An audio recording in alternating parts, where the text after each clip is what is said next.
Hello everybody, and welcome to this video, which is kindly sponsored by Squarespace. This time we're looking at the Paladins of Chivalry website that I'm building. That's the medieval reenactment group I'm part of. And as you can see, we're going to stick some video in on the About page. So I'm going to label it the encampment. And as you can see, there's some default videos, and I'm just quickly uploading. You can see you've got various options there on how you want the videos to be displayed. But unlike some sites, as long as you've got the bandwidth for it, you don't have to upload one video and just wait. You can go and upload a second video or however many videos. Obviously, if you're uploading multiple videos at once, that may affect your bandwidth generally, but very soon they're all there.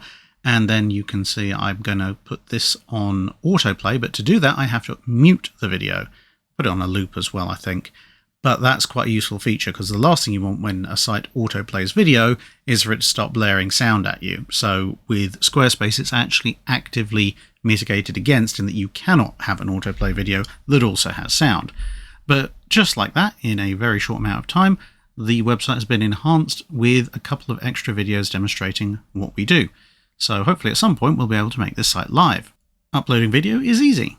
So if after all these little mini tutorials I've been doing you think you could build a website for maybe ideally naval history purposes, but you never know, you might want to do it for some other reason, then head over to squarespace.com/Drakenfell. You can get a free trial, and once you're ready, that little link will give you 10% off your first website or domain. So thanks once again to Squarespace for sponsoring the video, and on with the main show.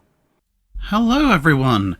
Well, we've already looked this month at the Age of Sail and its primary ship types, and so I thought, well, let's look at the Age of Steam and its primary ship types as well.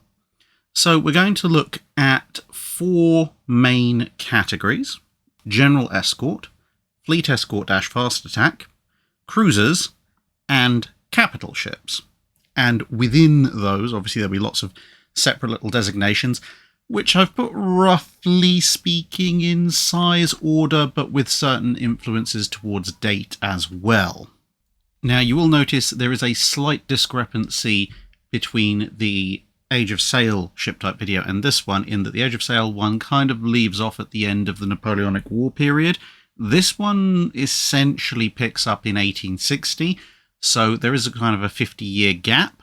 But that's something for a future video because it gets really messy in that period. Nonetheless, for this video, what we're also looking at is the more common frontline combat vessels. So I'm not going to be covering things like minesweepers, mine layers. I'm also not going to cover submarines, because submarines probably need their own video because of the multiple different types of submarine. And I'm not covering, as I said, auxiliaries and things like this. So if you think, oh, well, you didn't talk about sloops and mine layer subs, Hilfskreuzer, etc., those will be for videos at some point in the future. Okay, so starting with the General Escort category. So first up, we have the Corvette. And the Corvette, like the Frigate, which is also in this General Escort category, is a little bit of a difficult one, because it is a category that exists at the beginning of the Steam Age, then it disappears, and then it comes back again in a slightly different format. Now, the Corvette has been an inherited term from the Age of Sail. Generally speaking, this was accepted as the smallest you could get and still be a proper warship. And so early steam-powered Corvettes, as you can see here, fulfilled that purpose. They often operated in colonial areas, often alongside gunboats. But whereas a gunboat essentially could fight maybe others of its type and bombard random people ashore, the Corvette was slightly bigger, slightly faster, and as the smallest proper warship, expected to go toe-to-toe with other warships if the situation called for it. Although obviously it's not going to take on something like a full-scale Ironclad, unless there's an awful lot of them, or they've got some fancy new weapon, like, I don't know, a torpedo. But the Corvette term was dying out pretty quickly. It only hung around for about 20 to 30 years, depending on the Navy, in the early steam era, and then it vanished under a complete redesignation of ships into a brand new category of cruiser, which we'll come on to later because it forms its own entire category later on. The Corvette would then reappear in the run-up to World War II. It almost retook its status as smallest line warship, but since the destroyer had come in to essentially adopt that particular categorization in the interim, in the end, the Corvette term was applied to small anti-submarine escorts that were just being churned out, with the main distinction between them and what for the period were sloops was the fact that a sloop was built, at least according to World War II standards, to military standards, whereas a Corvette, specifically the Flower class Corvettes, were built more to mercantile standards. So towards the end of the time period that the channel covers, the Corvette became a very small warship, primarily orientated to convoy escort and anti-submarine warfare. Many Corvettes had a single screw, but that's not necessarily the case for all of them, but practically all Corvettes are relatively slow. You will struggle to find any Corvettes in the World War II period that can exceed 20 knots, for example.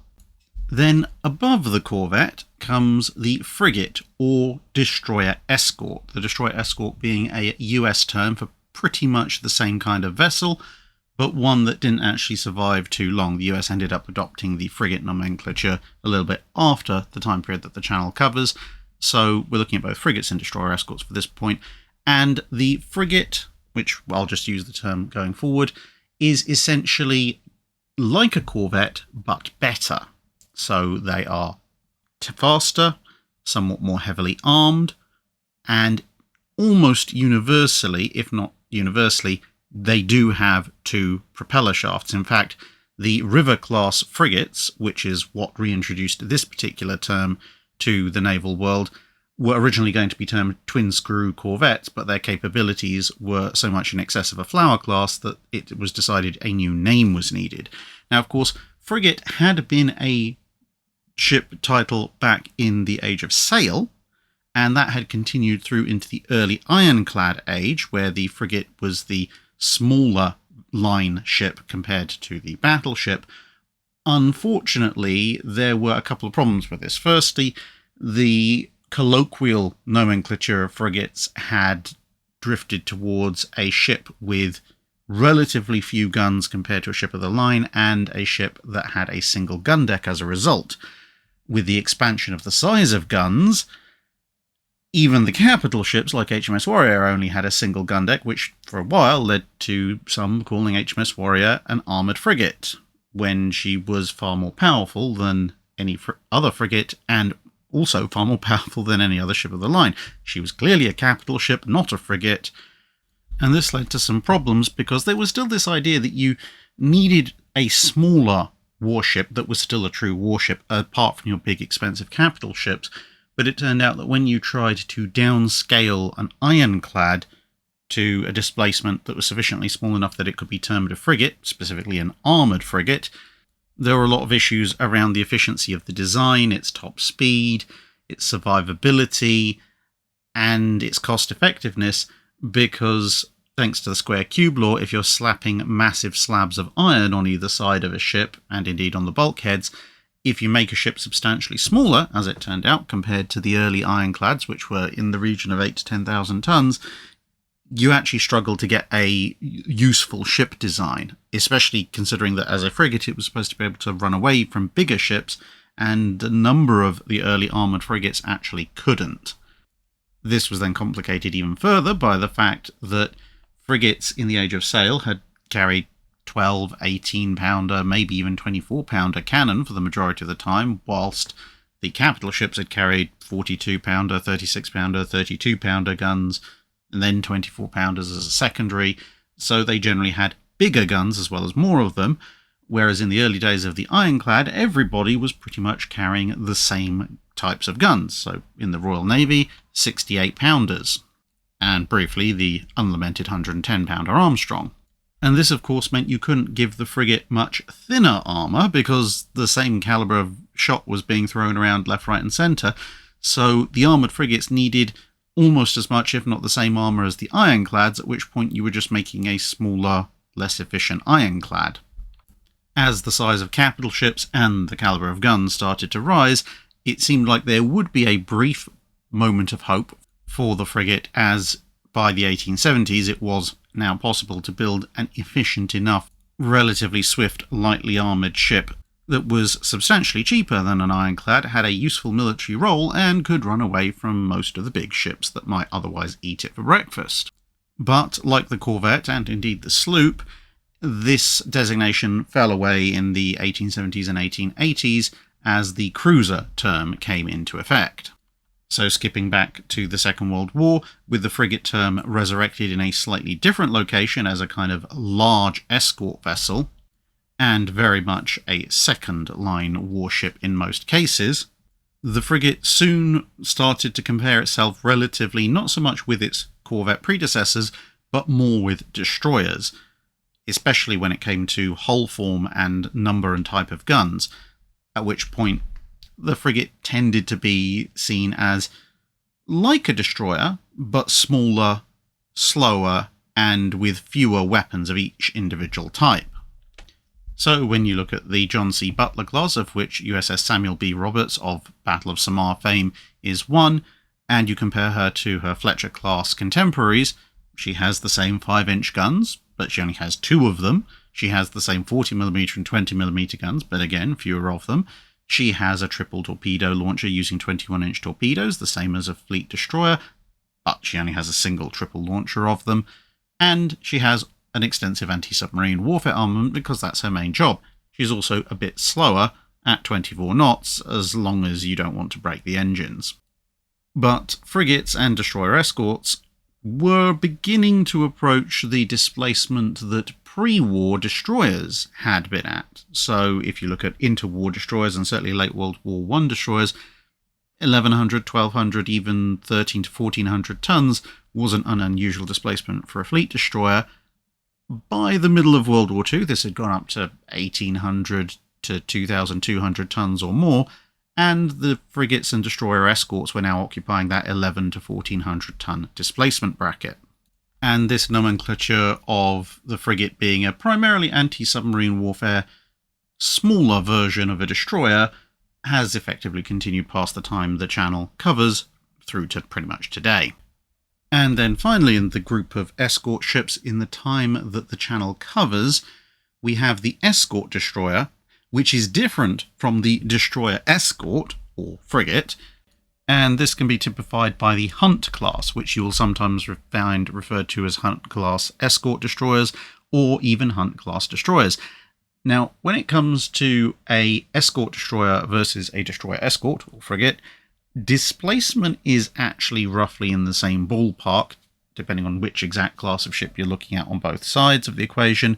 The main difference is that an escort destroyer tends to put the focus much more onto anti-surface and anti-aircraft defense as opposed to anti-submarine warfare. It might still have quite a substantial anti-submarine warfare armament because it is, after all, supposed to be primarily an escort, but you'll find an awful lot more main battery surface guns or dual-purpose guns, more commonly in escort destroyers, and sometimes slightly more torpedo armament, although the torpedo launcher armament on any form of small escort ship, unless it was an anti-submarine torpedo launcher, was going by the wayside by the time the escort destroyer was developed. The escort destroyer will also be considerably faster than a destroyer escort or frigate, not usually approaching full fleet destroyer speeds, but fast enough to keep up with the fleet generally, bearing in mind that the fleet as a whole would usually be limited by the speed of battleships, most of which, in this time period, you would expect to be seeing going about 27 to 28 knots. The escort destroyer designation will also get some mileage in the US Navy after World War II, but that's after generally the time period the channel covers, so that's a separate issue. And that closes out our general escort category. These are ships that are primarily designed to provide escort for non-combatants or lightly armed vessels. They can, in some cases, help out with escorting full-scale warships, but generally speaking, outside of the escort destroyers, they'll struggle because they just do not have the speed to keep up with most large fleet formations. So we're now moving on to our fleet escort fast attack, and as the name suggests, this is both an offensive role and also a more general escorting of the fleet role with the capability of escorting via offensive action as well as via defensive action. So, starting off this category, we have the torpedo boat. After the great redesignation back in the 1870s and 1880s, fleets, as far as line warships were concerned, were essentially made up of battleships and cruisers of various flavours. Nothing smaller was really rated as a fleet warship because nothing smaller than a cruiser could realistically threaten anything else in the fleet warship category. Then along came the torpedo. And you didn't need to be very large to carry a torpedo, so very quickly some enterprising person thought about taking a couple of these newfangled weapons and sticking them on a small fast boat that could motor on up to a big slow capital ship, drop its torpedoes, and run away. If the torpedo hit the battleship, it would probably sink it. If it didn't, well, you could always go back and reload and try again. And if the worst came to the worst and the battleship managed to sink your torpedo boat, well, the torpedo boat cost virtually nothing compared to the massive battleship, which meant you could send lots of them in, and that increased your chances of hitting things.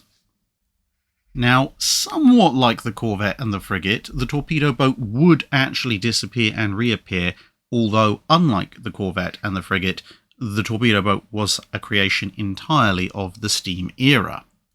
But when it reappeared, it was essentially the same idea, a small torpedo-dedicated fast attack craft whose main role was geared towards the attacking of ships much larger than itself.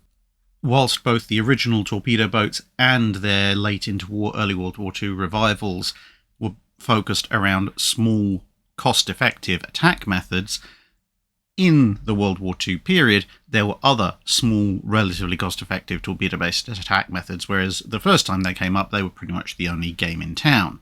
But broadly speaking, the first run of torpedo boats had near enough died out as far as new construction was concerned by the turn of the 19th to the 20th century.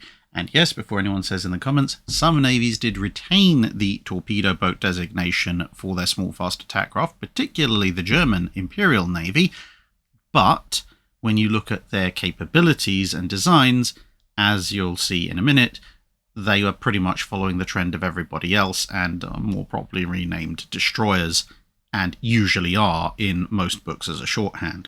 But before we get to the destroyer, we have to deal with the torpedo gunboat. This was a very short-lived vessel, somewhat larger than a torpedo boat, but not too much because it had to be produced in large numbers relatively cheaply. But whilst the name suggests perhaps that you would have torpedoes on this vessel, most of the early ones did not. They were actually anti-torpedo boats, using guns to shoot up the torpedo boats, specifically small rapid-firing guns. The problem was this was an incredibly niche role. They were usually about as vulnerable to anything larger than a spitball as a torpedo boat was.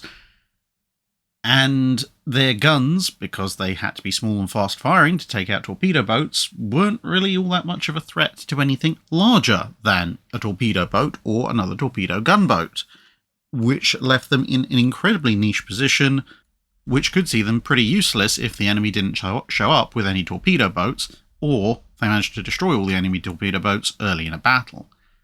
So sooner or later somebody thought, well, what if we stick some torpedoes on our torpedo gunboats as well, so that they can destroy enemy torpedo boats, but then they can deliver a torpedo attack themselves, so they're kind of a self-escorting torpedo boat.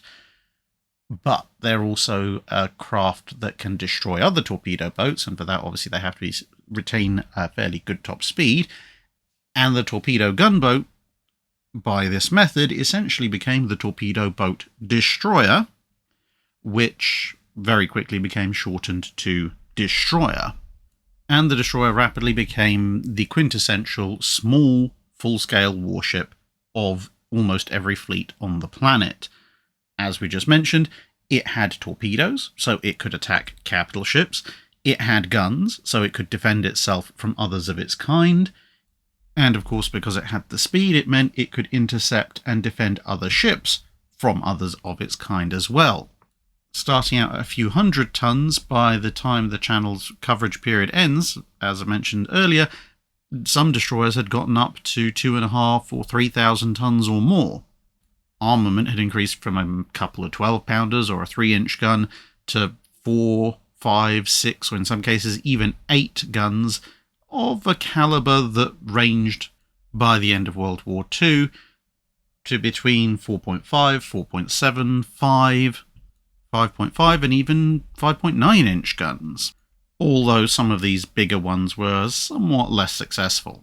The main reason for this relatively small bracket of calibers was because the weight of, at the lower end, single-piece ammunition, where the shell and the charge all came together, and at the upper end, 2-piece ammunition, where the charge and the shell came separately, was about at the limit of what the average crewman could individually handle rapidly for extended periods of time. As time went on, destroyers became quite important in air defence, and usually would be carrying dual-purpose weapons in their main armament for this purpose, but within the broader category of destroyer, there sometimes appeared small sub-distinctions, particularly as the sizes of destroyers grew in the interwar and World War II periods, but even to a certain extent before that, you would often see navies adopt a 2-tier destroyer system. In some cases, like with the British, this would be a flotilla leader, which was a slightly larger variant of an existing type, which was expanded to carry a commodore or admiral's staff, and usually had an extra gun or an extra set of torpedo launchers, or both. In Royal Navy practice, a flotilla leader was built per flotilla of destroyers. The US had a similar idea, except that they built all their flotilla leaders as a single separate class. The pre-war Summers and Porter classes being examples of this. And whilst other navies, such as Italy's Regia Marina, would have their own takes on this, perhaps the most famous and clearest cut examples were in the Marine Nationale of France, where they had the Torpilleur and the Contre-Torpilleur.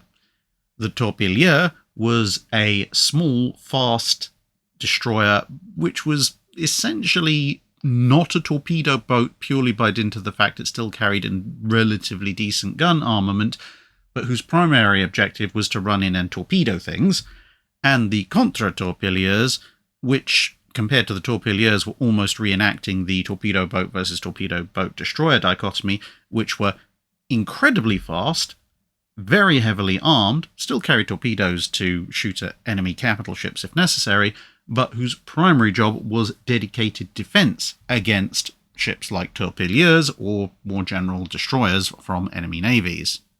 Some of the Contre-Torpilleurs became so large and so heavily armed that they were actually reclassified by a number of other navies as light cruisers partway through the Second World War. And now we'll move on to our third category, the cruiser. Now, cruiser had historically not been a ship type, it had been a ship mission. Any ship could be a cruiser if it was sent on a cruising mission, whether you were a third-rate ship of the line, a frigate, or possibly even a sloop.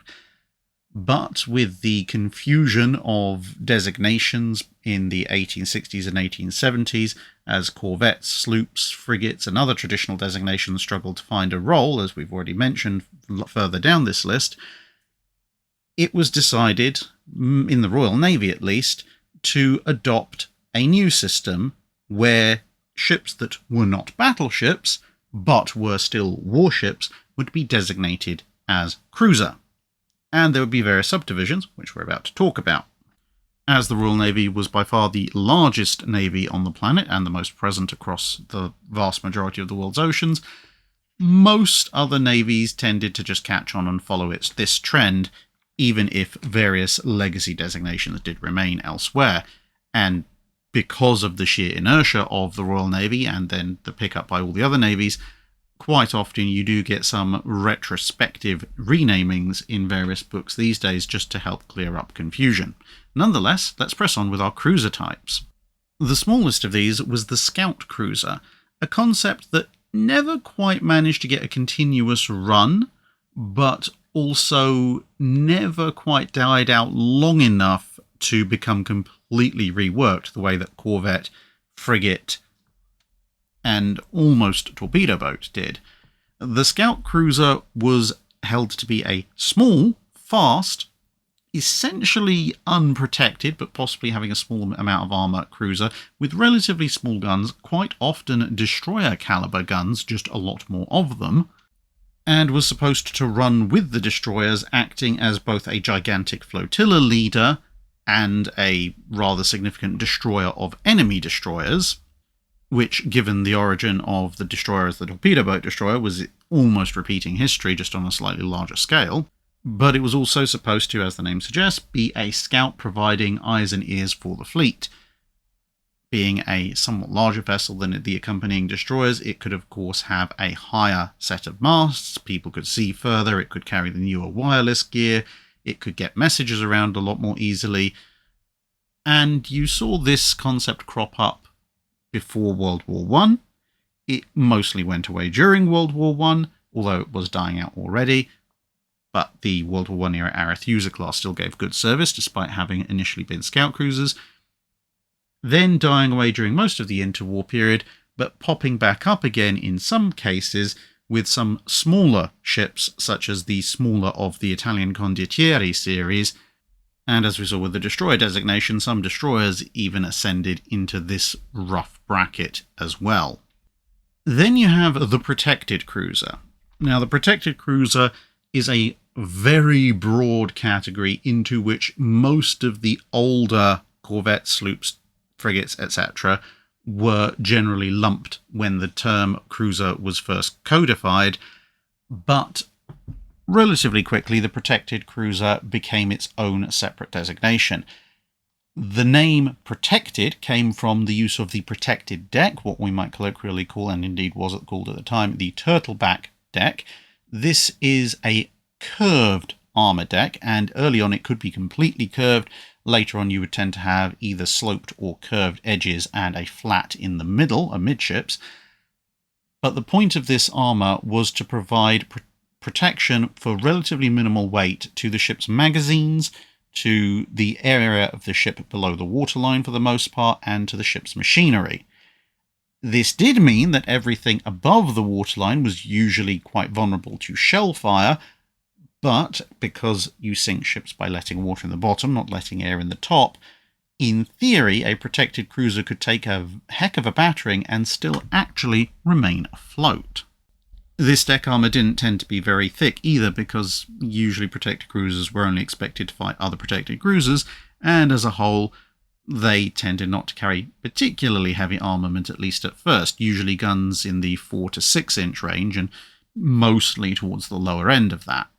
Although this did change later on, especially once the Royal Navy abandoned armoured cruisers for a short amount of time, but can also be seen in other navies, such as with the US Navy's abortive Olympia-class cruisers, which, as the name suggests, was supposed to be a whole run of ships, but ended up only just being USS Olympia.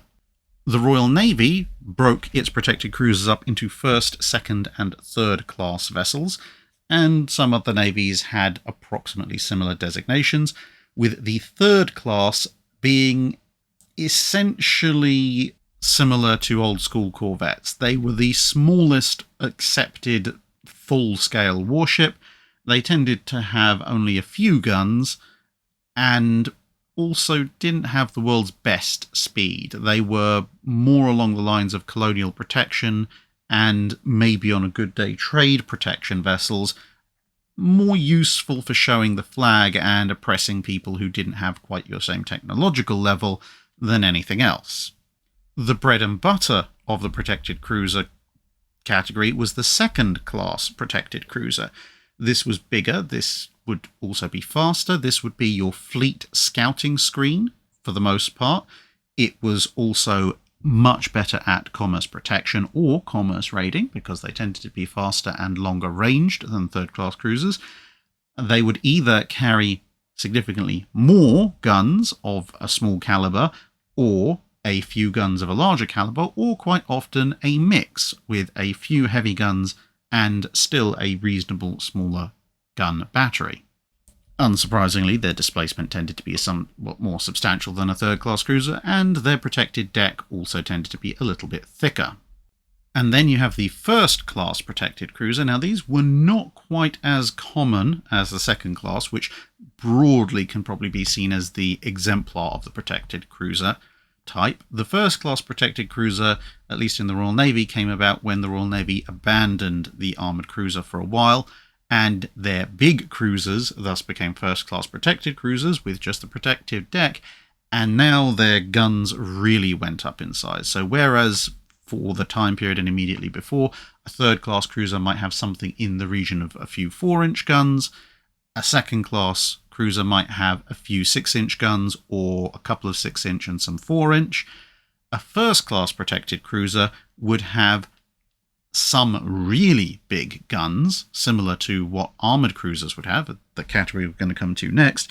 So that could be, in the British case, 7.5 or 9.2-inch guns, or it could be 8.3-inch guns if you were trying to build a first-class protected cruiser for the Germans, etc., etc., etc., and an extensive secondary battery of 6-inch, or roughly equivalent, 5.9-inch, whatever, guns. They would also tend to be the fastest ships afloat in their time period, and as a result of carrying all these guns and thick enough deck armour to protect from their own weapons, and having to go particularly swiftly, at least for the time period, on the engine technology of the period, they ended up being very, very big.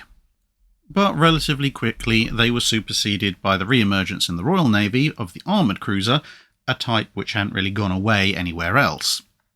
The armoured cruiser was, if anything, roughly the successor of the armoured frigate, although relatively few were built in the immediate aftermath of cruiser becoming the new designation. But the main thing that separated the armoured cruiser from the bigger protected cruisers was that they had belt armour, as the name suggests. Having thick belt armour, as well as a protected deck, they also then tended to carry weapons that were capable, at least in theory, of dealing with similar counterparts with belt armour, and thus they tended to have a few, usually a couple, but sometimes up to 4 or 5, heavy guns of some description, usually, as I say, 1 fore, 1 aft, and then a secondary battery of some lighter caliber weapon of usually approximately 6 inches. Mileage on this could vary, whereas 8 to 9.2 inch was roughly the size of the heavy guns. Sometimes navies would go for an armoured cruiser that had slightly more guns at a slightly smaller caliber, like 7.4, 7.5 inch, or even, for that matter, 8 inch. And sometimes they'd really push the boat out and go with an even bigger gun, like a 10-inch gun. And if you were being really, really ambitious, you might put 4 10-inch guns on an armoured cruiser, like the US did with a couple of its classes, at which point you're beginning to blur the line between a armoured cruiser and a second-class battleship. For that matter, armoured cruisers in some navies were held to also be battle line units. In larger navies, which could afford to have substantial fleets of battleships, the armoured cruiser was essentially part of the fleet screen. It was there to help beat up protected cruisers, which of course it would have protection against, and the protected cruiser wouldn't. But other than full fleet actions, you would generally find armoured cruisers being flagships on foreign stations and the like, but in smaller navies that either had a small number of battleships or no battleships at all, the armoured cruiser quite often found itself fighting in the line of battle. The Greeks, for example, bought the Georgios Averof and effectively used her as their main capital ship. The Japanese fighting the Chinese at the Battle of Yalu River and fighting the Russians at the Battle of Tsushima would use armoured cruisers in their battle line straight up in both cases. And because of the requirement for speed, you could often find armoured cruisers that were actually physically larger and displaced more than contemporary battleships, even if they didn't carry quite as many heavy guns, or guns of quite the same caliber, and obviously didn't carry quite as much armour either. But the armoured cruiser would die out with the advent of the battlecruiser, which is a designation we'll come to in capital ships, And indeed, in the latter part of the 1900s and early 1910s, the entire cruiser paradigm was changing quite rapidly. That leads us on to our next cruiser designation, the light cruiser. The light cruiser can almost be held to have two separate beginnings. On the one hand, in the 1910s, you had the launch of ships like the Town class and the Sea class in the Royal Navy, and some equivalent ships elsewhere, which were designated as light armoured cruisers.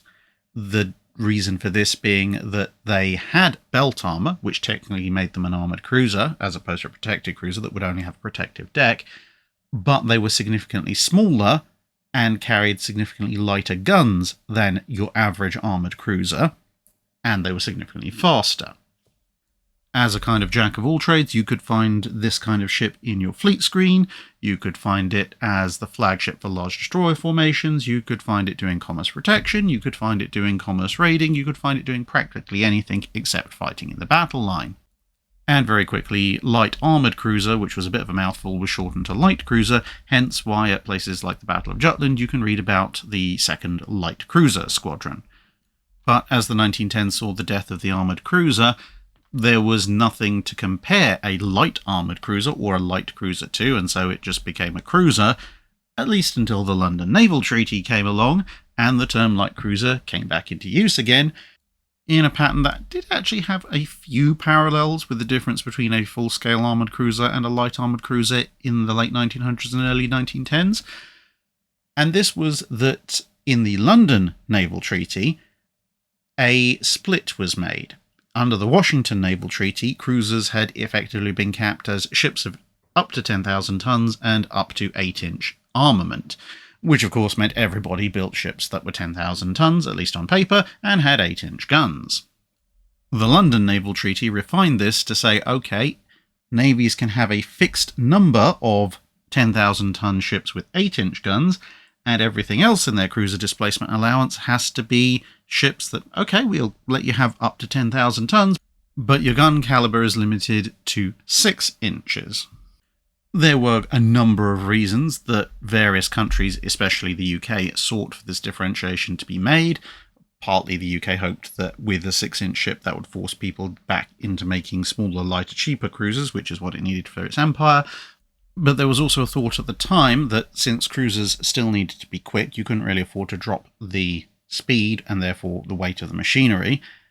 And even in the early 1920s, it had proven quite difficult to get a decent amount of protection on a ship that carried 8-inch guns and went faster than 30 knots.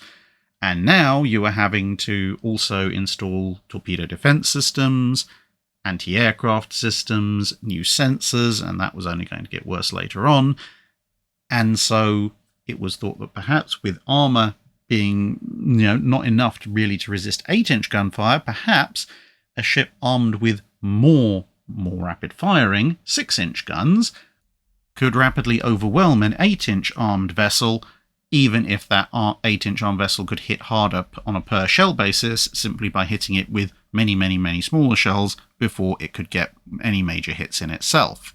Regardless of all these various reasonings, the light cruiser was born with this limit of 6-inch or up to 6-inch for its main caliber armament, because you could get light cruisers armed with 5-inch guns like the Atlanta class or 5.25-inch guns like the Dido class, and a 10,000 ton upper weight limit. The Second London Naval Treaty dropped this weight limit down to 8,000 tons, but very few classes of ships were built to this particular specification because the Second London Naval Treaty collapsed very shortly thereafter. Technically speaking, without the treaty system in place, there was no need to retain the light cruiser designation, but it was retained pretty much to the end of the gun-based cruiser, in part because the rapid growth of dual-purpose armament had almost, by the end of World War II, and shortly after World War II actually did reach, the 6-inch caliber. And it was hoped that perhaps a 6-inch dual-purpose cruiser, like the US Worcester class, might be a good companion to something like a Des Moines class, which, with its 8-inch guns, was a much better anti-surface combatant, but couldn't truly claim to use its main battery in a dual-purpose role. although to be fair, the Des Moines class did have a limited capability in that regard. But speaking of the Des Moines, that brings us on to the heavy cruiser. The heavy cruiser being a designation likewise created by the First London Naval Treaty, which was essentially a retention of the Washington Naval Treaty's limitation on cruisers of 10,000 tons, but with 8-inch guns as the main armament, which retroactively meant that almost all the cruisers that were built in the 1920s became heavy cruisers.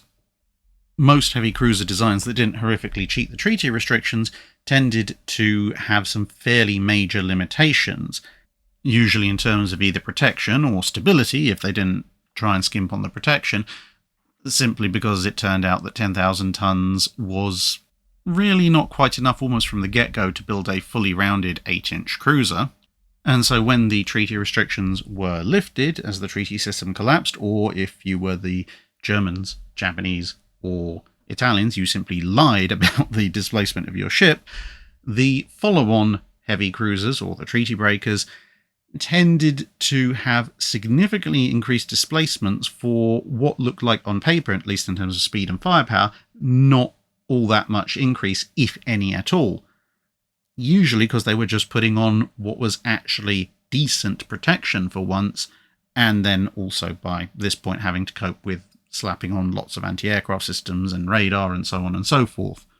The heavy cruiser was almost superseded by the super cruiser, or whatever else you want to call it, ultra cruiser, etc., etc. This was in some ways almost a reinvention of the battlecruiser, again something that we'll come to in the capital ships, an outgrowth of the biggest cruiser at the time. The battlecruiser grew out of the armoured cruiser, the supercruiser grew out of the heavy cruiser, with the objective of being as fast or faster than the contemporary heavy cruisers, but with either more and or heavier guns, and similar levels of protection as in protection against 8-inch guns. The German ships of this type were included in Plan Z, and Plan Z never came to fruition. The British ships of this type were sketched out occasionally, but never really seriously considered because they had a water fight. The Japanese started on the idea, but their idea was misheard by American intel, who thought it was considerably larger. Therefore, the Americans designed the Alaska class, which turned out to be the only supercruisers that actually entered service, to counter the imaginary Japanese supercruisers. And then the Japanese heard about the American supercruisers, which were designed to counter the Japanese non-existent supercruisers, and so the Japanese upgraded their smaller supercruisers to have an armament that was actually more in line with what the Americans had thought that supercruisers were going to have in the first place. So a bit of a self-fulfilling prophecy there, but the Japanese ships were not completed either. So in the end, the sole example of the supercruiser category is the Alaska class, which is probably somewhat merciful because supercruiser is really a little bit of a silly designation, at least to me. And that brings us on to the capital ships. The capital ship category having almost as many categories as the previous three all put together, so I'll try to be a little bit briefer as we skip through them. Starting out with ironclads. Okay, ironclad, relatively self-explanatory. It's a battleship, a ship that stands in the line to fight the other enemy capital ships, and it has iron armour. Ironclad is actually technically, believe it or not, a little bit of a misnomer because it suggests a ship, a normal ship, clad in iron. So you'd be looking actually for a true ironclad at something like the Gloire class of France, or some of the British conversions, and French conversions for that matter. Whereas, technically speaking, an iron-hulled ship with an iron hull skin that has iron armour on top of it is just an armoured ship, but ironclad was the popular usage of the term, and it stuck. So, essentially, a ship that has armour on its side that is either wholly or latterly primarily made of iron, and it serves on the front line in the battle line. It's the capital unit of the fleet. The ironclad can then be broken up into three primary groups, and then there's one group which is a little bit of a crossover, which we'll come to after the first three. You have the broadside ironclad. Fairly self-explanatory. It has lots of guns running down the broadside. Usually it looks like an Age of Sail frigate, except now in iron, because they usually have a single gun deck, with the exception of some rather wonderful examples that the French built with 2 gun decks. These were then superseded by the central battery ironclad. As guns became bigger and more powerful, they could punch through heavier armour and themselves took up more and more weight. And this meant the broadside ironclad became less and less viable, because if you wanted to cover a broadside ironclad in enough armour to resist the new guns, it would become hilariously slow and overweight. And if you tried to install a full broadside battery of the newer, heavier guns, well, the Mary Rose is a salutary lesson on what happens when you do that. And so, by concentrating the battery in a much smaller central location where you had fewer, heavier guns, you could also concentrate the armour into shorter, thicker slabs, which would give you a modicum of protection.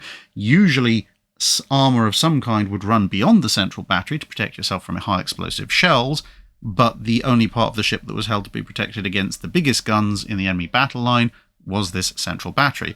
Because of the smaller number of guns, central battery ironclads also tended quite often to almost sponson their batteries, so that some of those guns could fire ahead and or aft to give them a little bit more of an all-round field of fire.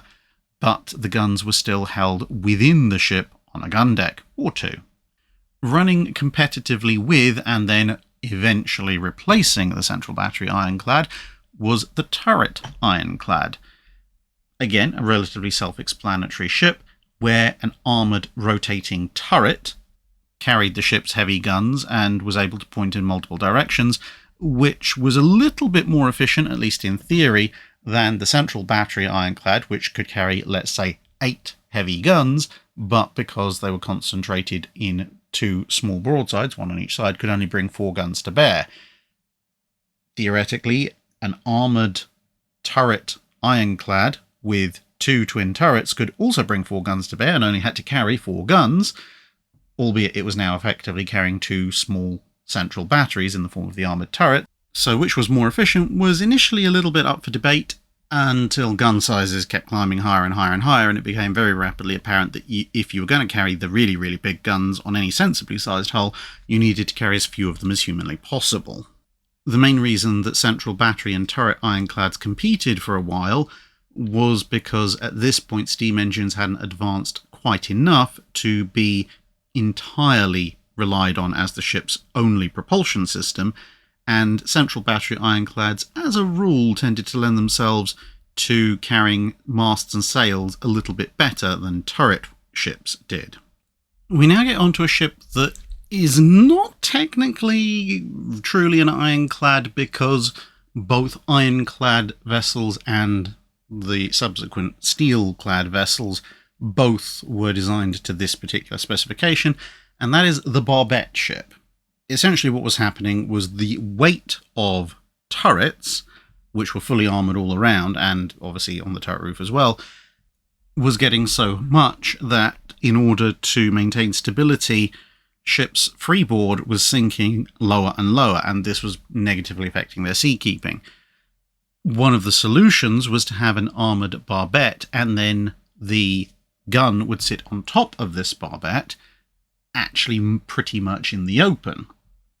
And later on it was appreciated that, well, even splinter fragments from light guns might kill the gun crew, and so a lightweight splinterproof gun shield was added, and then rather rapidly the splinterproof gun shield became a fully enclosed splinterproof gun house, which then began to be armoured up more and more, and this is actually the ancestor of the turret as we think of it in Pre-dreadnought and dreadnought battleships, and indeed pretty much any warship in the latter stages of the 19th and early 20th centuries.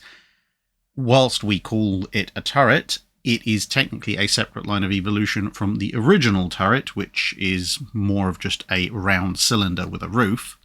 But for a while, during this interval between the end of the ironclad and the beginning of the steel-clad vessel, the barbette ship was experimented with in various navies for a short period of time. This then leads us on to the pre-dreadnought. The pre-dreadnought is generally held to have begun with the Majestic class, although there is some arguments put forward for the Royal Sovereign class and very occasionally for other designs. But broadly speaking, a pre-dreadnought is held to be a ship that is armoured with steel, and because it's armoured with steel, usually at the start Harvey steel and then later Krupp steel, this means that the armour can be a lot thinner and offer the same protection as compared to what by this stage was compound armour, where you had a steel plate over a thicker iron backing. Because the armour could be lighter, the ship's freeboard could be considerably higher, and as barbettes became armoured gun houses and then became what we would today call turrets, the turrets of the main guns could also sit nice and high above the water. Your typical pre-dreadnought had 4 main guns, 2 forward and 2 aft, a pair of twin turrets, although that's not universally the case. The French went for a number of single turrets, including wing turrets, occasionally even barbettes on some of their earliest pre-dreadnoughts, and some smaller vessels would have 2 guns up front, or 1 gun at either end, or something along those lines. But the general pattern was for a pair of twin turrets. Then you'd have a secondary battery that was usually roughly in the 6-inch region, give or take. Although, again, there were exceptions, like some of the US pre-dreadnoughts that had an 8-inch secondary battery. And then you would have smaller batteries, tertiary, quaternary batteries, which were anti-torpedo boat batteries. Almost all pre-dreadnoughts had a main battery that averaged at about 12 inches. A few had 13, a few had 11, but 12 inches plus or minus an inch, and that's your normal pre-dreadnought main battery. Again, some exceptions. A few German pre-dreadnoughts tried for a 9.4-inch main battery. Didn't work out too well. And another thing that distinguished pre-dreadnoughts from their immediate predecessors was that the guns were actually relatively small in the main battery. This kind of 11 to 13-inch, but mostly 12-inch caliber. Immediately preceding Ironclads had 16.75 or 17-inch guns, because metallurgy and propellant technology had advanced to the point you could have longer barrel weapons that hit just as hard, if not harder, and could fire further, whilst using a smaller, lighter weight shell, which obviously meant less weight up top, and you could carry more shells. There was a notional split between first and second class pre-dreadnoughts, or as they were called at the time, first and second class battleships. This was normally just older battleships sent to second line roles like foreign station flagships, but occasionally nations that couldn't afford a full-sized battleship would buy a diminutive, usually something armed with something like a pair of 10-inch guns, fore and pair aft. And even rarer, you would have a big navy might actually purpose-build a second-class battleship like the 1890s HMS Renown. But unlike the protected cruiser era, where first, second and third class ships were numerous, in the pre-dreadnought era, the dedicated second-class battleship was a rare thing. This then leads us on to the dreadnought-type battleship. The dreadnought-type battleship's pretty much sole identifying feature is the fact that it carries a uniform heavy main battery, and its secondary battery is there solely to deal with small fast attack craft. Obviously named after HMS Dreadnought, the first ship of its type to be built. Most, but not all dreadnoughts, also tended to have turbine propulsion and tended to be faster than preceding pre-dreadnoughts. But early on with ships like the South Carolina class and the Nassau class, that wasn't necessarily a given. Personally, I tend to divide dreadnoughts into first and second generation dreadnoughts, but that's a personal affectation and not one you'll see massively widely repeated unless it catches on. You then have the super-dreadnoughts, which were originally designated as ships that exceeded 12-inch in their main battery caliber, all dreadnoughts up to that point having had 11 or 12-inch guns. This started with the Orion class, which had 13.5-inch guns, and generally pretty much any dreadnought built in the 1910s that had 13.5, 14, 15, 16-inch, or some small fraction in between of these numbers as its main gun caliber was considered to be a super-dreadnought. Likewise, I tend to split super-dreadnoughts into first and second gen, but again, that's a personal thing. Now, there was almost a need for a new designation when at the end of the 1910s and the beginning of the 1920s, you had ships either armed with numerous 16-inch guns or slightly fewer 18-inch guns, and usually with either considerable speed or armor increases, began to be constructed. But whether that would have been a hyper-dreadnought, ultra-dreadnought, or some other ridiculous term, fortunately we never have to find out, because the Washington Naval Treaty cancelled them all. Over the interwar period, the terms dreadnought and super-dreadnought gradually began to die away and be replaced with just battleship. But then, as you got towards the mid to late 1930s, a new type of vessel showed up, the fast battleship.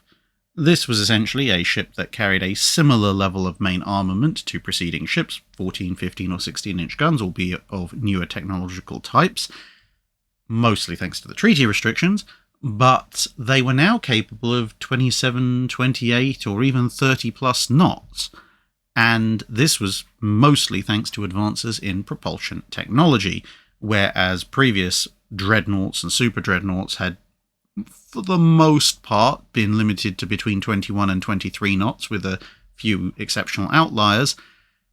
A speed of 27 or more knots had previously been the purview purely of the Battlecruiser, and so the new type was designated the fast battleship because it carried the armament of a battleship, it carried the armour of the battleship, and its only real distinction from previous ships was the fact that they were moving at a significantly higher rate of knots, quite literally. Now, like the supercruiser, the super-battleship is something of a hazy nomenclature. It is sometimes used and sometimes not used, and like the supercruiser, it's only ever applied in terms of ships that were actually built to one class, in this case the Japanese Yamato class. Sometimes you'll see the Yamatos just referred to as large battleships or just fast battleships, but their break from previous ships, which were either treaty battleships of 35,000 tons notional standard displacement or slightly treaty breaking ships, up to 67,000 plus tons of Yamato, is enough of a distinction based on past precedent to grant it a new designation. The size difference, and indeed even the firepower difference, between a early dreadnought and the latest pre-dreadnoughts, or a late-era dreadnought and an early super-dreadnought, are actually much, much closer than the difference between a Yamato and a 35 to 40,000 ton battleship. But, as I said, it's not a universally accepted one, but it's around enough that it's probably worth knowing about. And then we have our last gun-based designation, which is the Battlecruiser, which I basically stuck on the end here because having a Battlecruiser before the broadside Ironclad would be weird, and having it randomly impose itself somewhere between pre-dreadnought, dreadnought or super-dreadnought was also a bit odd and broke the flow a little. Anyway, the Battlecruiser is a designation which still provokes a lot of argument when it comes to exactly which ship should fit into this category. But in its original form, with the Invincible class, they were originally termed dreadnought armoured cruisers. They were an outgrowth of the armoured cruiser type, except that the Invincibles were supposed to be faster and more heavily armed, using battleship caliber weaponry, with similar to armoured cruiser levels of armour. So they would be protected against armoured cruiser gunfire, and they could catch them, prevent them from escaping, and kill them from ranges such that the armoured cruiser couldn't harm the battlecruiser. This is essentially a cruiser killer role, in some ways very similar to the supercruiser, which we discussed earlier. Also similar to the armoured cruiser, they were supposed to take a role in fleet screens to batter down the enemy fleet screen, and potentially even form a fast wing of the battle line, although most battlecruisers were supposed to form a fast wing in support of the battle line, not actually as a direct part of the line of battle itself.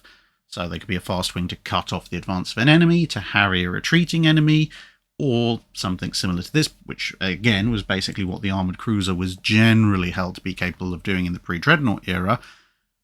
However, there are a few exceptions to that rule, the German battlecruisers, for example, being designed pretty much from the outset to actually sit in the line of battle, which is not necessarily a completely divorced design paradigm, because, as we covered in the armoured cruiser section, smaller navies did in fact hold that armoured cruisers could maybe be secondary ships in the line of battle. And so the idea of the Germans, as the smaller navy, deciding that their battlecruisers might have to sit in the line of battle as well, is not exactly without precedent, and indeed stems from the same previous class of vessel.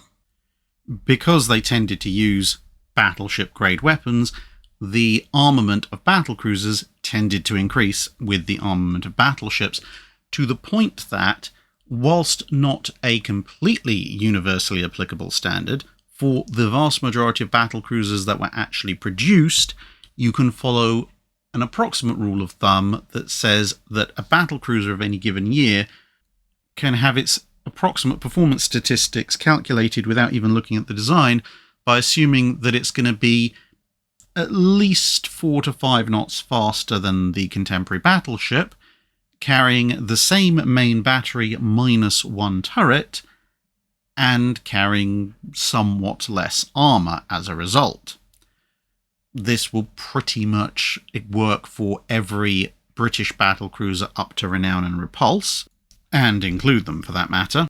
It almost works for the German battlecruisers, although some of them carry 11-inch guns when their contemporary battleships were carrying 12-inch guns, but the caliber difference is relatively small, and the number of gun rule still roughly applies. For the Japanese, the Kongos didn't have any direct equivalent battleships built at the time.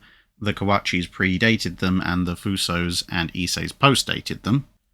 For the sole American battlecruiser type that was actually laid down, the Lexingtons, it's more a case of reduce the number of guns in each turret by 1 from triples to twins. But when you look at unbuilt battlecruiser designs, such as French and Austro-Hungarian designs, and even the Russians to a limited degree, this rule actually is usually okay.